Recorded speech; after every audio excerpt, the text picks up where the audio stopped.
বলে নেওয়া প্রয়োজন।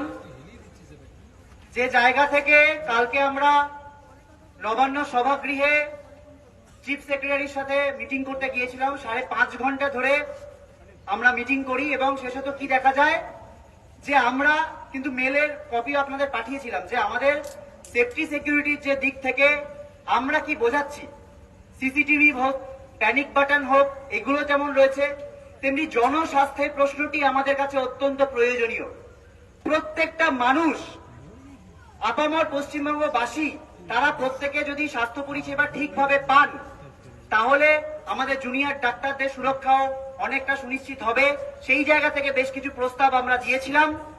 আজ আমরা দেখলাম আমাদের মেলেও এসেছে এবং সেই ডিরেক্টিভও কিছু এসেছে যে সেই সংক্রান্ত আমাদের যে সাজেশনগুলো, সেই সাজেশন সংক্রান্ত অনেকগুলি ডিরেক্টিভই মেনে নেওয়া হয়েছে। আমরা মনে করছি আমাদের যে এই আন্দোলনের চাপ, আমাদের এই ন্যায় বিচারের আন্দোলন এবং তার সাথে জনগণের যে আন্দোলন, তা কিন্তু এই জনগণের একটা দাবিকে ছিনিয়ে আনতে বাধ্য হয়েছে এবং এটা আমাদের আন্দোলনের একটা আংশিক জয়।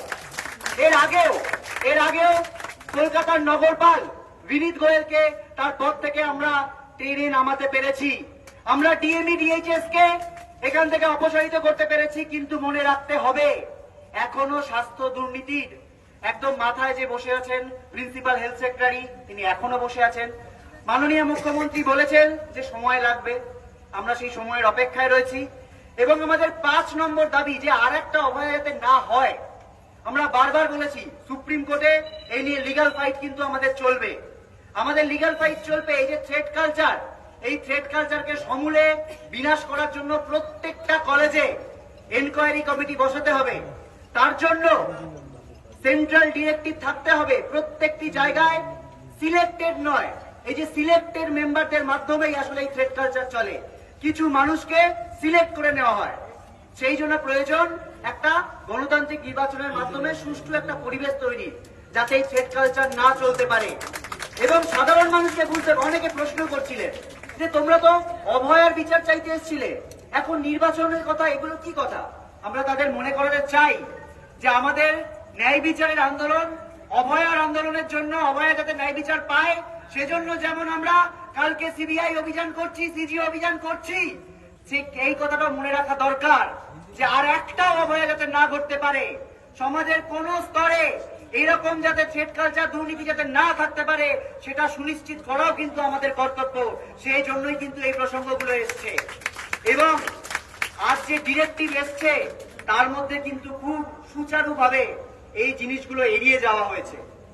আমরা আজকে যে বন্যা পরিস্থিতি তৈরি হয়েছে তার কথা মাথায় রেখে এবং আংশিক যে জয় আমরা পেয়েছি সেই জয়ের কথা মাথায় রেখে আমরা কালকে মিছিলের পর নিজ নিজ কলেজে ফিরে যাব, ধর্ণা মঞ্চে ফিরে যাব এবং আমরা একটা স্ট্যান্ডার্ড অপারেটিং প্রসিডিওর তৈরি করব, এসওপি, যে এসেনশিয়াল সার্ভিস বলতে আমরা কি কি মনে করছি এবং আমরা আংশিকভাবে, মনে রাখতে হবে আংশিকভাবে আমরা সেই এসেনশিয়াল সার্ভিসে কিন্তু পরশুদিন থেকে জয়েন করছি, এটা দেখানোর জন্য যে আমাদের সদিচ্ছা রয়েছে এবং আংশিক জয়কে স্বীকৃতি দিয়ে আমরা জয়েন করছি। কিন্তু আমাদের যে যে জিনিস পাওয়া বাকি আছে তার জন্য কিন্তু আমাদের আংশিক কর্মবিরতিও চলবে, রাজপথেও আমাদের আন্দোলন চলবে, সুপ্রিম কোর্টেও আমাদের আন্দোলন চলবে এবং অভয়ার ন্যায় বিচারের আন্দোলন, অভয়ার ন্যায় বিচার কিন্তু আমরা ছিনিয়ে আনবই।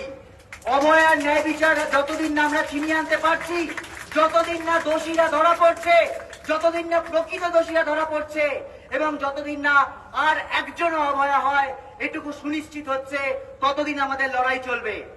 সাধারণ মানুষের উদ্দেশ্যে আমাদের আহ্বান থাকবে, কালকে বিকেল 3টে স্বাস্থ্য ভবনে সকলে জমায়েত হন, স্বাস্থ্য ভবন থেকে সিজিও কমপ্লেক্সে আমরা যাই, সিবিআই এর কাছে আমরা আমাদের এই কণ্ঠস্বর পৌঁছে দিই যে আর কবে, আর কত দেরি, যত দ্রুত সম্ভব এর বিচার হোক, এই তদন্ত প্রক্রিয়া শেষ হোক এবং তার পরদিন থেকে পশ্চিমবাংলার বিভিন্ন জায়গায় আমরা গতকালই ঘোষণা করেছিলাম যে হুগলি, মেদিনীপুর, মালদা সহ বহু জায়গা বন্যা দুর্গত জায়গায় রয়েছে।